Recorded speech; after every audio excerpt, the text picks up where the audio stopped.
오전에 말씀은 바로 하나님께 예배하는 것이 도대체 어떤 것인가에 대해서 말씀을 증거를 했습니다. 그럼 어떻게 우리가 예배를 해야 될 것인가? 우리가 주님의 이름을 높이면서 찬양을 해야 합니다. 오늘 본문 말씀에도 보게 되면은 47절 보게 되면은 그런 말씀을 하고 있습니다. 2장 47절에 보니까 하나님을 찬양하며 온 백성에게 호감을 얻으니 주께서 구원받아야 할 자들을 날마다 교회에 더하시니라. 이렇게 말씀을 하고 있습니다. 우리가 주님께 예배드리는 데 있어서 어떻게 경배를 드려야 할 것인가에 대해서 하나님의 이름을 높이며 찬양으로 해야 한다 하는 말씀을 우리가 여기서 찾아볼 수가 있겠습니다. 그러면 하나님을 찬양하며 온 백성에게 호감을 얻으니 나와 함께 주를 크게 높이고 우리가 함께 그분의 이름을 높이자. 이런 말씀이 시편 34편 3절에 그렇게 말씀하고 있습니다. 나와 함께 주를 크게 높이고 우리가 함께 그분의 이름을 높이자. 그분의 이름을 높이자. 그것은 바로 주님께서 나에게 행하신 우리에게 은혜를 베푸신 그것을 하나님 앞에 감사함으로 찬양을 올리는 것입니다. 이것은 주님의 임재를 기뻐할 뿐만 아니라 그분에게 찬양을 올려드리는 그런 것이 바로 곧 참된 예배입니다. 우리의 찬양이 때로는 힘없이 그렇게 찬양해서는 안 됩니다. 우리는 찬양을 할 때에 억지로 마지못해서 하는 그런 찬양으로 하나님께 찬양을 드리는 것은 하나님께 받을 리가 없습니다. 억지로 할 필요 없어요. 억지로 하는 건 안 하는 것만도 못하다 하는 것을 우리는 기억해야 됩니다. 네가 참으로 찬양하는 것이 그렇게 내가 네한테 뭐 잘못이 있느냐? 내가 그렇게 못한 것이 뭐 있느냐? 이렇게 한다면 어떻게 되겠습니까? 그러니 우리가 이런 찬양을 할 때도 최선을 다해서 찬양을 하고 정말 높이는 그런 찬양을 해야 할 것입니다. 우리가 목성이 안 올라가는 건 어떻게 할 도리 없습니다. 그리고 그거에 대해서 잘 모르는 건 어떻게 할 도리 없어요. 그러나 우리는 그것이 크든지 작든지 간에 어쨌든 내 마음에서 우러나오는 찬양을 하되 할 수만 있으면 우리가 크게 해야 돼요. 크게 해야 된다고. 그러게 바로 하나님에게 진정한 찬양을 올리는 우리의 자세입니다. 하나님의 임재를 무시하며 하나님의 이름을 망령되이 일컫는 그런 죄가 될 수도 있다는 것도 알아야 됩니다. 억지로 이렇게 마지못해서 하는 것은 하나님의 이름을 망령되이 일컫는 것입니다. 입에는 하나님의 주님이란 이름이 나오고 뭐 주님의 우리 구원에 대한 찬양이 나오고 이래 나오는데 억지로 마지못해서 하는 것은 하나님을 도리어 망령되이 일컫는 이름을 아주 무시하는 그런 죄라는 것을 우리는 알아야 됩니다. 예배 중에 죄 지는 행위라는 것도 알아야 됩니다. 찬양은 그 가사에 담긴 그런 의미를, 가사에 담긴 그 내용을 내 것으로 여기고 인격적으로 받아들이면서 그렇게 찬양을 해야 그것이 하나님께 상달되는 찬양입니다. 예배 중에 죄 짓는 행위라는 것은 바로 그 찬양이 하나님께 예배 드리는 것인데 바로 하나님 앞에 도리어 영광을 돌려야 되는데 죄를 범하는 그런 삶을 우리가 드려서는 안 되지요.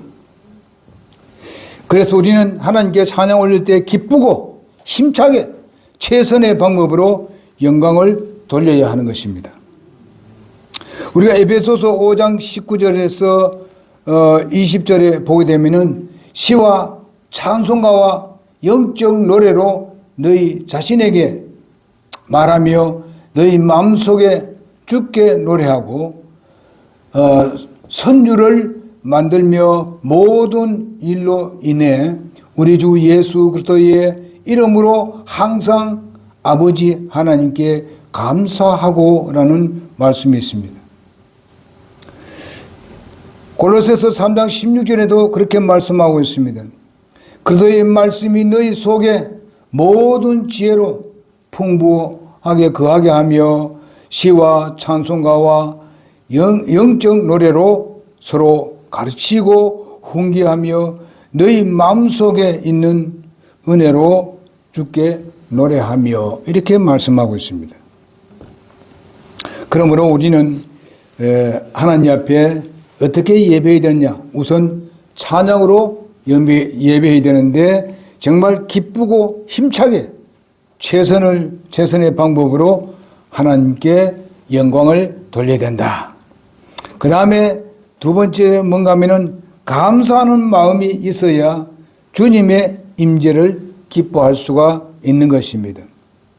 나를 죄와 지옥에서 마귀 사탄의 노예에서 구원해 주신 구속의 은혜와 지금까지 가장 선하게 인도하신 하나님 아버지의 돌보심의 은혜를 우리가 진심으로 감사드리는 그런 감사여야 된다고 믿습니다.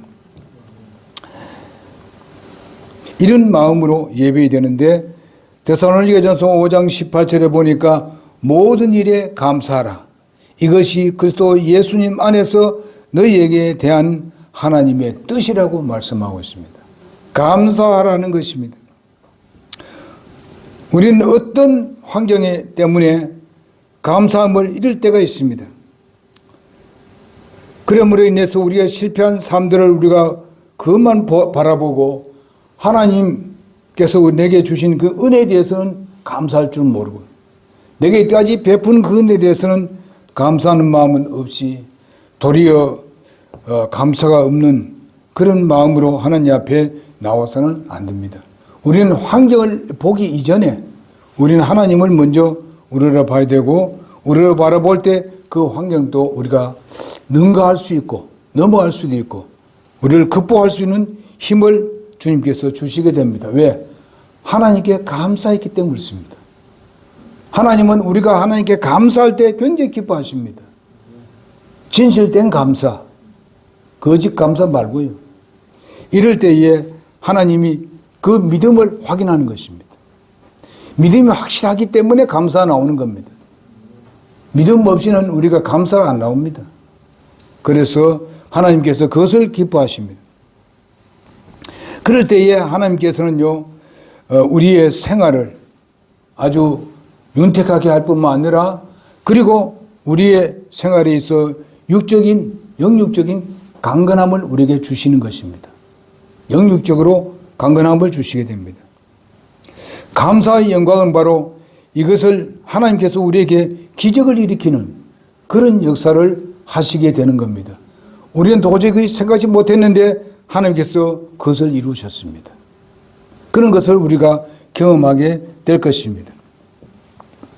여러분, 우리는 욥기서 1장 1절에서 2장 10절에 있는 내용을 우리가 한번 보게 되면요, 특히 20절, 22절에 있는 내용에 보게 되면은 그가 모든 걸 다 잊어버렸습니다. 그가 무슨 잘못해서 잊어버린 게 아니고 바로 하나님과 그 사탄과의 그 관계에 있어서 바로 하나님은 바로 욥을 사용해서 하나님의 위대하심을 보이기 원했었습니다. 그래서 바로 그 허락을 했습니다. 사탄에게. 너 한번 그렇게 해봐라. 어려움을 주면은 그가 사탄이 이야기를 하나님이 없다고 하고 하나님은 무시할 것이다. 그렇게 사탄은 생각하고 있었습니다. 그도 사람이니까 그랬는데 사실상 어떻게 모든 걸 다 잃고 난 뒤에 뭐라 그랬습니까? 주님께서 나를 이 땅에 보내준 것도 하나님이시고 데려가신 것도 하나님이시고 주님께서 내게 복을 주신 것도 하나님이시고 그걸 가지고 가신 분도 하나님이시다. 그래서 하나님을 나는 찬양한다. 이렇게 했습니다. 여러분, 우리가 어려움을 당해도 하나님께 찬양합시다. 우리가 정말 기쁜 일이 있을 때 더욱 하나님을 찬양합시다. 하나님은 그것을 우리에게 듣기를 원하십니다. 여러분, 우리가 자녀를 기를 때도 보게 되면은 자녀들이 항상 좋은 일만 생기는 게 아니에요. 여러 가지 어려운 일도 생기고 할 때마다 우리는 하나님을 우러러봐야 되고 하나님을 찬양하고 영광 돌려야 됩니다. 아, 하나님, 정말 이렇게 어려움을 당하는 요 기간에 그를 잘 훈련시켜 주십시오. 잘 인내할 수 있는 그런 인내를 배우게 해 주십시오. 이런 마음으로 우리가 그것을 기도한다면은 하나님께서 어떻게 하시겠습니까? 그런 믿음의 기도를 들어주셔서 절대로 헛된 그런 어려움을 당하지 않도록 할 것입니다. 분명히 유익이 올 수 있는 그런 환난을 잘 극복할 수 있도록 하나님께서 이끌어 주신다는 것입니다. 우리가 어려움 안 당한 사람 누가 있겠습니까? 다 어려움 당하죠. 또 계속 강조하는 게 뭡니까? 우리 믿음의 선배들이 다 그런 어려움을 시련을 겪었다. 그런데도 그들은 하나님을 찬양했습니다. 그렇게 하니까 하나님께서 그들을 통해서 위대한 사역을 이루어냈고 오늘날 여러분과 내가 존재하고 있다는 것입니다. 그리고 우리에게 저 영원한 하나님의 나라를 우리가 얻을 수 있도록 그렇게 우리에게 본이 되어 주셨습니다. 여러분, 내가 오늘도 우리 교회를 좀 이렇게 섬기고 나갈 때에 또 하나님을 섬겨 나갈 때에 새로 들어온 사람들에게 우리가 어려움이 있는 것을 어떻게 극복하는지 그 사람들이 우리를 보게 될 것입니다. 제가 여기 와서 봤을 때도 그렇습니다. 새로운 요즘 사람들이 왔을 때에 그런 얘기를 합니다. 지금 이제 정현아 형제가 어제 수요일 날 말씀을 듣고 그가 뭔가 하면 목사님이 이제 나는 해결됐습니다. 그렇게 얘기했습니다. 그것을 3번이나 나한테 얘기했어요. 왜냐하면 이 얘기를 했어요. 내어놓고 같이 얘기를 했어요. 목사님 그렇게 하란 대로 하니까 딱 맞더라. 이제 내가 마음 내려놨어요. 뭐 그런 사자한 얘기는 하지 않겠습니다. 여러분, 이런 문제들을 우리가 하나님의 방법대로 돌아오게 되면은 그 방법대로 나가게 되면은 조금 시일이 지나니까 아, 이게 하나님의 뜻이었구나. 바로 이것이 내가 뭔가 하면 마음의 평안을 누리는 길이었구나 하는 걸 깨닫는 거예요. 여러분, 우리는 예수를 믿고 구원받다 해가지고 우리가 어려움이 하나도 없다. 다 사라졌다. 절대 그렇지 않습니다. 만약에 예수님께서도 이 땅에 오셨을 때에 하나님을 신뢰했기 때문에 하나도 어려움 없이 십자가에 못 박게 해달래. 그게 말이 될 일입니까? 아니지. 하나님, 예수님은 여러분 우리가 요한복음에 보도록 그렇습니다. 그 성전 청소를 할 때에 예수님께서 그게 비둘기 파는 사람들 뭐 양 파는 양 뭐 가져온 사람 그 성전 안에서 그들이 시장을 만들었습니다. 거기는 제사장만 들어갈 수 있는 거예요. 응? 그랬을 때 예수님께서 어떻게 했습니까? 가서 다 엎어버렸습니다. 엎어버렸어. 그리고 어떤 사람 이야기는 예수님 막 정말 무슨 뭐 정신도 없나? 그러니까 예수님 정신 없는 분이 아니고 뭐 이상이 아니고 이런 비둘기는 가져가라 그랬어요. 왜 그랬을까요? 날아가 버린 거. 예. 그것을 가져가라 그랬어요. 소와 양은요, 자기 집 찾아갑니다. 자기 주인 따라가요. 가자 하면 갑니다. 쫓아냈잖아요. 오나 우리 집 와서 너 이래 하면 따라옵니다. 자기 주인. 비둘기는 안 따라와요. 날아가 버립니다. 그러니까 주님께서는 정확하게 하시는 겁니다. 성전을 더럽히면 되겠습니까? 그러니까 바리새인과 서기관들은 그 의식하는데 그것만 뭐 야단스럽게 했습니다. 그러다 보니까 저래 가지고 우리한테 무슨 본이 되겠냐 이렇게 했습니다. 네가 왜 본을 안 보이냐? 성전에서 그래 하라고 네가 성경 말씀 그래 말을 대드냐? 예수님은 그런 마음이에요. 성전 청소하는 것이 예수님이 하실 일입니다. 그래서 예수님이 뭐라 합니까? 너 이 집을 헐라.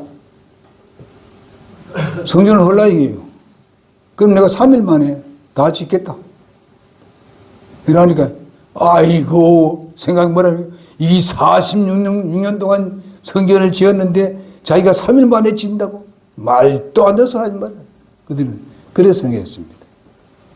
그런데 예수님 뭐라고 했어요? 자기 몸을 두고 말씀하신 거지. 이미 예수님께서 죽으심에 대해서 얘기하고 있었다는 겁니다. 그래서 뭐라 하는지 알아요? 거기 보면 그 성전을 사랑하는 열심히 너를 주겠다 하는 그런 말이 나옵니다. 그 말이 뭐예요? 예수님이 십자가 죽는다는 것입니다. 성전을 사랑하는 말. 여러분과 나를 구원하기 위해서 교회를, 성전된 교회를 세우기 위해서 여러분과 성전된 내 몸을 사랑하기 때문에 예수님은 자기 목숨을 내놨다는 것입니다. 그 사랑 때문에 오늘 주님은 십자가에 죽으셨습니다. 예수님은 자기 몸을 그렇게 3일 만에 다시 부활시킬 것을 훤히 알고 있었습니다. 지금 이런 너희들이 현재 보이고 있는 저기에 경배하고 이런 성전 말고 바로 너희 마음, 너희 자신, 그리고 교회 이런 것을 두고 얘기하는 것이죠. 여러분 우리는 이런 것을 생각하면서 주님께서 우리의 마음에 계시면서 우리의 마음이 정말 거룩해지고 깨끗해지는 이런 일을 지금도 주님이 하고 계십니다. 예수님이 하고 계세요. 우리가 어떻게 그 문제를 해결할 수 있겠습니까? 아무도 할 수 없습니다. 왜? 모두가 다 죄인이기 때문에. 모두가 또 그리스도인이라 할지라도 죄를 범하고 살고 있습니다. 전혀 죄를 안 범하고 살 수가 없습니다. 그 모든 문제도 예수님께서 해결하시는 겁니다. 지금도. 뭐가요? 예수님의 보혈이 계속 해결하고 있습니다. 그것은 영원히 능력을 가지고 계시고 효력을 가지고 계시는 영원한 보혈이십니다. 그래서 하나님은 그것을 향해서 오늘 우리를 대하고 있습니다. 그것을 보시고 우리를 받아주시고 있습니다. 잘못을 해도 받아주시고 용서하시고 용납하시고 오늘도 여러분들의 예배를 받아주시게 되는 것입니다. 그러므로 우리는 뭐 어려운 일이 있든지 잘 되는 일이 있든지 항상 하나님 앞에 감사하자요. 때로는 우리가 무슨 차라든지 이런 데서 접촉 사고가 일어날 때 있어요. 어떨 때 정말 마음이 굉장히 상할 때가 있습니다. 왜냐하면 저 사람이 똑바로 가면 괜찮았는데 이는 와서 뒤를 박았으니까 굉장히 상합니다. 그러나 하나님 앞에 우리가 감사할 일이 뭔가 하면 내가 지금 아주 살아있구나. 그것에도 감사해야 돼. 이렇게 하면서 하면은 그 모든 문제도 잘 해결되어 나옵니다. 그게 자꾸 집착해가지고 네 잘했니 못했니 싸우다 보게 되면 더 큰 일이 벌어집니다. 그러나 세상 악한 사람들은 잘 이용해 먹더라고요. 저를 박아놓고는요. 가서 아이가 오면 자기가 들어누워버렸어. 병원에 와서 들어누워요. 나는 멀쩡한데 가니까 경찰서 가니까 뭐라는지 알아요? 그냥 목사님 가서 들어누우세요. 이러더라. 알대로. 난 못하겠다고 그랬죠. 멀쩡한데 왜 눕습니까? 그러니까 목사님 참 대단하시네요. 이러더라고. 대단한 거 뭐 있냐고.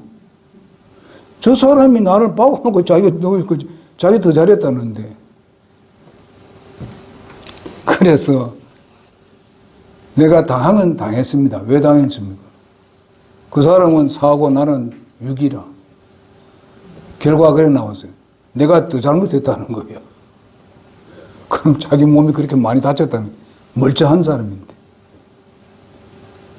뒤에 보니까 초보 운전 붙여놨어요. 그거는 뭐, 그걸 조사도 안 하는가 봐. 그래서 지금 보험이 더 올랐습니다. 3년 동안 안 돼요. 그런 것도 있어요. 그렇지만은 그래도 내가 멀쩡한 거, 뭐 하나님 앞에 감사하고, 뭐 해결, 다 되기를 원하고, 잘 됐어요. 뭐. 내가 조금 더 물었지. 그 사람은 사실상 살면서 괴로울 겁니다. 왜? 자꾸만 내가 잘못했는데, 내가 거짓말을 들어누는데 이거 생각날 겁니다. 그러면서 우리가 욥기서 42장 10절에 17절에 보게 되면은 나중에 보게 되면 어떻습니까? 그보다 더 많은 것을 얻은 것을 볼 수 있잖아요. 욥이 그랬지 않습니까? 예, 곱을 얻었어. 재산 곱을 얻었어. 자녀는 그대로 다 받았고. 이런 걸 보십시오. 하나님께서 대책 없이 하시는 분은 아닙니다. 우리가 어려움 당할 때 그냥 어려움 당하는데 그냥 버려두고 그건 망하도록 하시는 하나님이 아니에요. 그것을 잘 훈련기관을 만들고 자기를 살피게 만들고 지혜를 얻게 만들어서 더 후에는 더 좋은 것을 주시는 하나님입니다. 우리 믿음의 섬이 다 그렇게 했어요. 저는 제가 말씀드렸죠. 항상 요셉에 대한 얘기를 많이 합니다.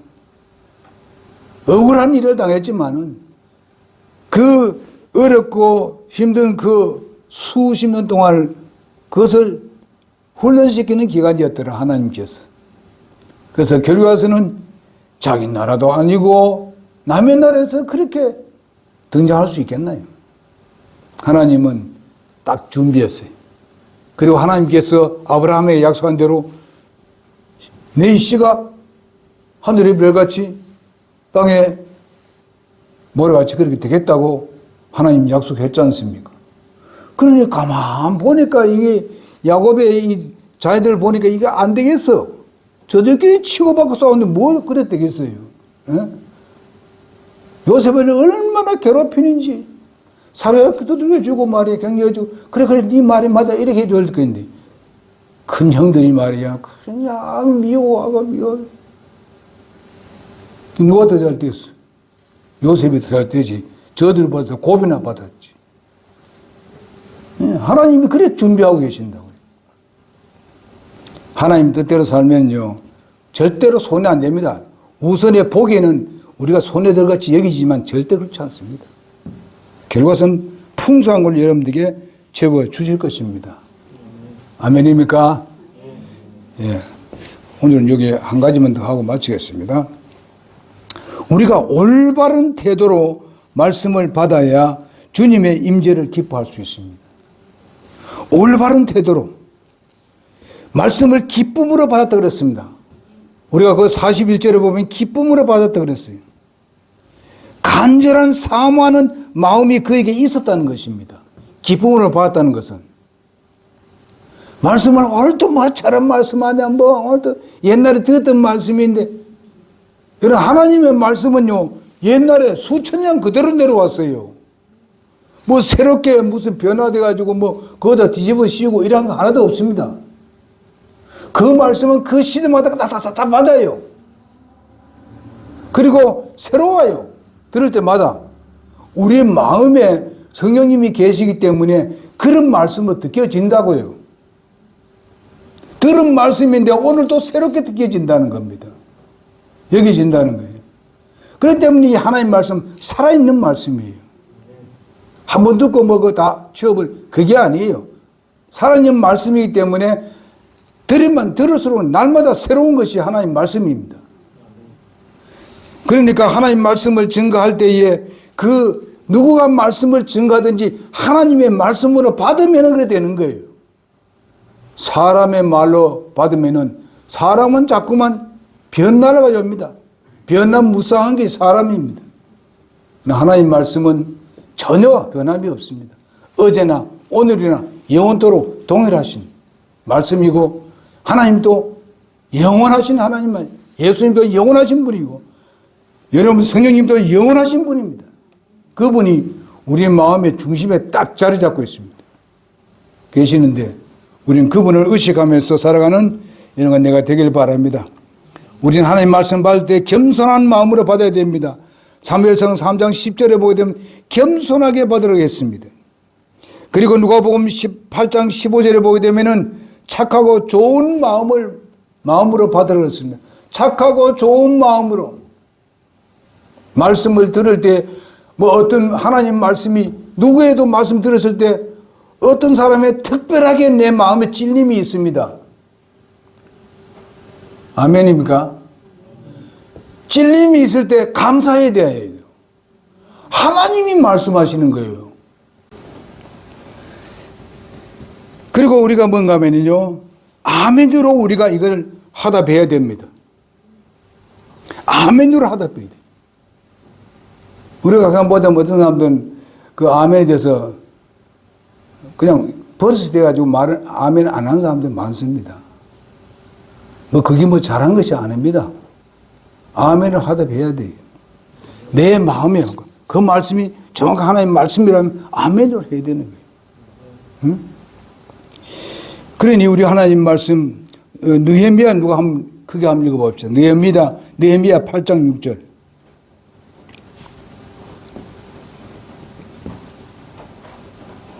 느헤미야 8장 6절 먼저 사시는 분 크게 읽어봅시다. 에스라가 주 곧 위대하신 하나님을 찬송하되 온 백성이 손을 들고 아멘 아멘 하고 응답하며 머리를 숙이고 얼굴을 땅에 대며 주께 경배하였더라. 아멘 아멘 하면 하나님 말씀 들을 때요, 아멘 아멘 하고 어떻게 해요? 엎드려서 경배했다고 그랬습니다. 우리의 마음의 자세 그래야 되는 거예요. 하나님의 말씀은 아멘을 봐야 돼요. 우리가 그 전에 천국에 가신 그 모친 그분이 와서 이 교회는 왜 아멘 소리가 없느냐, 이 약하냐 이 소리 했지요. 그 경고 들었으면 우리가 아멘 해야 돼요. 경태 아멘. 그게 봐. 그래. 그게 해야 된다. 아멘. 뭐 이래 아멘 이래 해도 하라 그래도 안 하는 사람 많아요. 버릇이 안 돼가지고 어떤 사람은 아멘 하는 걸 그렇게 생각하는 사람도 있더라고요. 하나님께 내가 그래 믿습니다.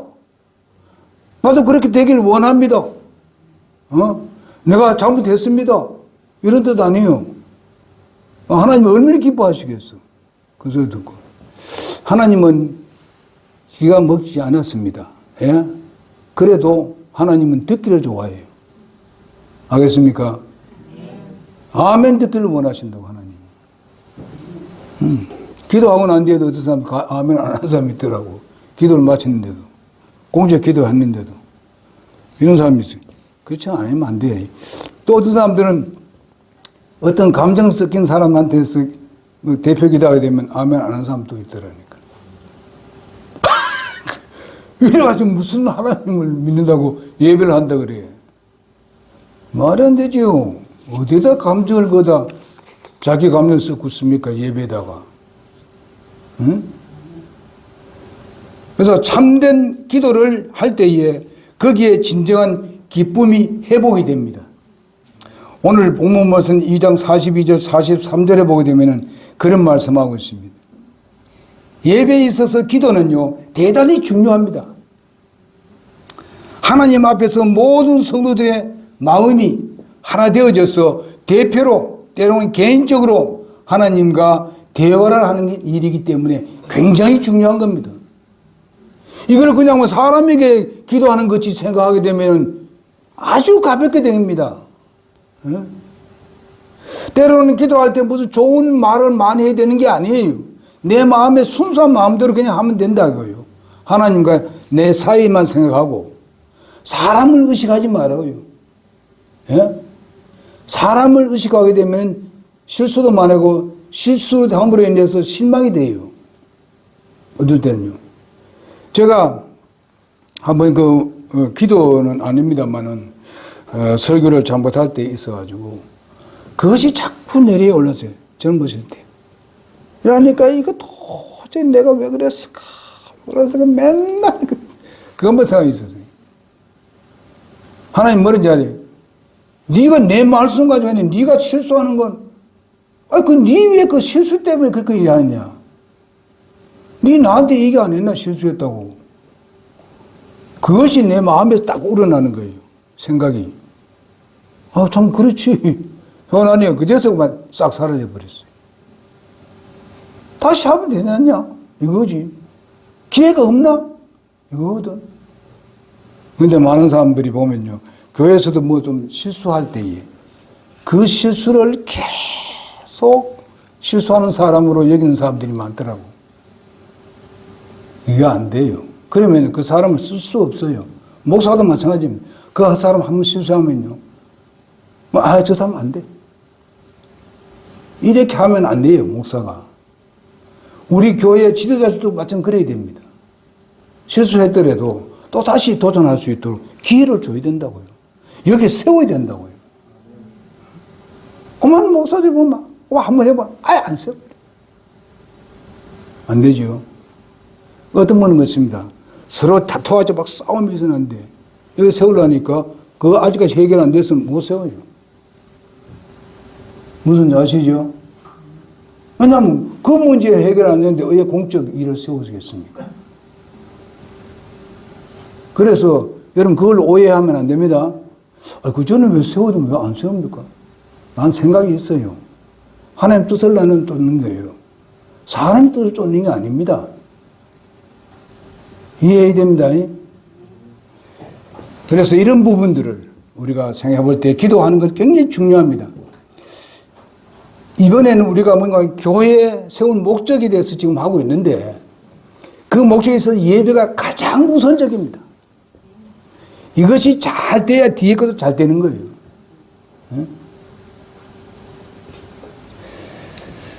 뭐 그렇습니다만 우리가 이제 어리니까 언제 무슨 요런 일 때문에 저런 일 때문에 오늘 못 갑니다. 이럴 수 있습니다. 어리니까, 영적으로 어리니까. 그건 다 나는 다 이해합니다. 나도 어릴 때 그때 있었으니까. 그 내만 꼭 그래야 되냐 하는 것도 아니에요. 여기는 지금 우리에게 경태 보게 되면요. 어렵게 있거나 마거나 맨날 나옵니다. 수요일 날 또 나오고 주일 날 또 나옵니다. 어리지만은. 이것이 하나님께서 그냥 왔든지 안 왔든지 그냥 생각할 줄 아십니까? 하나님께서. 절대로 그렇지 않습니다. 잊지 않습니다. 하나님께서. 거기에 대한 보상하십니다. 틀림없이. 그러니까 우리가 하나님을 살아계신 하나님 믿어야 돼요. 창조하신 하나님, 나를 구원하신 하나님입니다. 그냥 세상에 있는 미신이 아니에요. 미신들은 전부 다 어떻습니까? 하나님의 피조물들입니다. 전부 다 만들어 놓은 거 전부 다. 그걸 만드신 그 창조주 하나님을 우리가 섬기고 있는데 아직 이거는 비교가 안 되지 않습니까? 그렇게 우리가 생각하며 살아야 되지. 그래서 우리는 기도는 바로 하나님으로부터 응답을 받는 그런 아주 중요한 그런 기도입니다. 기적과 표적은요, 구령의 기적, 생활의 표적이 그것이 바로 기적입니다. 그것은 어디서 일어납니까? 예배 잘하는 데부터 일어나는 겁니다. 여러분, 우리가 예수 믿었는데 표적이 없습니까? 표적을 우리가 가지고 있잖아요. 우리는 예수 믿는 사람다 예수님의 흔적을 가지고 있다고 그랬습니다. 바울이 그렇게 했습니다. 나는 예수님의 흔적을 가지고 있다고 그랬습니다. 예수님 때문에 때로는 내가 공격을 당하고 이런 흔적이 나도 있습니다. 두드림 맞고 한 적이 있습니다. 예수님 흔적이에요. 그리고 예수님이 이미 우리 죄를 죽으시고 장세에서 부활하신 이 모든 것은 바로 예수님 믿음으로 내가 그 흔적이 내게 있는 겁니다. 예수님이 죽으시면 내 죽음이 되기 때문에 그 흔적이 내 흔적이 있는 거예요. 이건 도저히 잊을 수 없는 거예요. 평생 잊을 수 없는 겁니다. 누구 봐도 저 사람 그리스도다. 그리스도인이다. 그런 말을 들어요. 왜? 예수님의 흔적이 내게 있기 때문에. 내 마음에 그 흔적을 주시니까 외부로도 그 흔적이 나오더라 이게. 그러니까 내가 옛날에 잘못했던 거, 그거 다 처리한 거 예수님의 흔적입니다. 옛날 잘못된 거 다 고쳤습니다. 주님이 다 그것을 해결해 주었습니다. 그것이 흔적입니다. 다른 사람이 볼 때는 저 사람이 옛날에 이런 사람이었는데 예수 믿고 나니까 저 사람 저래 됐네. 그 예수님 흔적 아닙니까? 그 내 흔적이 아니고 예수님의 흔적이에요. 그건 어디서 나옵니까? 벌써 회개할 때 기도로 시작했죠. 구원받고 난 뒤에 날마다 우리 기도하고 있죠. 잘못했으면 맨날 기도하죠. 그러나 기도는 굉장히 중요한 겁니다. 그러니까 우리는 그렇기 때문에 바울 사도 뭐인가? 쉬지 말고 기도하라. 그러면서 범사에 감사하라. 이것이 바로 하나님의, 우리를 향하신 하나님의 뜻이라고 했습니다. 하나님 뜻이 뭔가 말 것도 없어요. 기도하고 감사하는 거 하나님 뜻입니다. 그래서 오늘은 예배에 대해서 말씀을 드렸습니다. 좀 힘들더라도 그렇게 합시다. 여러분 요한복음 14장 24절에 하나님은 영이라고 했습니다. 예배라는 것은 하나님 영이시니 그분께 경배하는 자는 반드시 영과 진리로 그분께 경배하라고 말씀하고 있습니다. 이건 굉장히 중요한 말씀입니다. 왜 중요한 말씀이냐? 바로 예배를 거짓으로 하지 말라는 겁니다. 영과 진리로 하라는 말은 진심으로 하는 겁니다. 하나님 말씀을 쫓아서 하라는 겁니다. 영이라는 건 뭡니까? 우리를 지금 살피고 있다는 거예요. 예? 하나님이 우리 영을 통해서 우리를 살피고 진정한 예배를 하는지 안 하는지 살피고 있는 것을 말합니다. 그러니 그렇게 하니까 우리의 삶의 표적이 일어나더라. 이것이 기적이고 표적이지 세상에 뭐 병 고치고 자랑하고 돌아다니고 돈 받고 하는 거 이거 기적 아닙니다. 표적도 아니고 구원받는 게 기적입니다. 세상에 가장 큰 사랑은 뭡니까? 부모와 형제를 구령하내는 것이 가장 큰 사랑입니다. 영혼을 구령하는 가장 큰 사랑이에요.